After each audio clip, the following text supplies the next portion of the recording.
જોતું એવું હતું કે આ એક મકાન છે, એક બેન રહે છે, તો કોઈ લોકો દ્વારા માથાભારે લોકો દ્વારા આ બેનના રસ્તો જે હતો હલાણ હતું એ હલાણ આડા બેલા એટલે કે પથ્થર મૂકી દેવામાં આવ્યો। ત્યાર પછી આ બેને 8 વર્ષથી આ લડાઈ લડી રહ્યા છે। 8 વર્ષમાં કોઈ પણ પ્રકારનો કોઈ નિર્ણય નહીં। આજ દિવસ સુધી બેન એ બેલાને ઠેકીને જવાનું ઠેકીને આવવાનું આવી પોઝિશનમાં જીવી રહ્યા હતા। ત્યારે આજે અમે વિસડ હડમતિયા ગામે આવી અને સાહેબોને રજૂઆત કરી।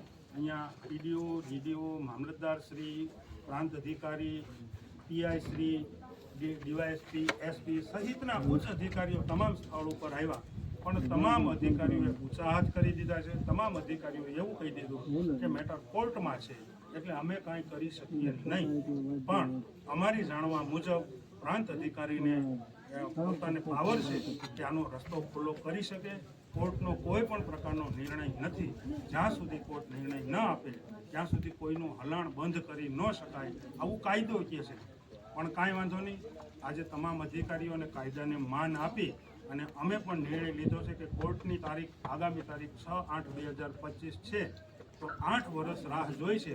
હવે એક અઠવાડિયું રાહ જોઈ લઈએ કોર્ટ શું નિર્ણય આપે છે, અને અમને પણ આશા છે કે કોર્ટ માણસાઈની દ્રષ્ટિએ આ નિર્ણયને યોગ્ય નિર્ણય આપશે એવો અમને વિશ્વાસ છે।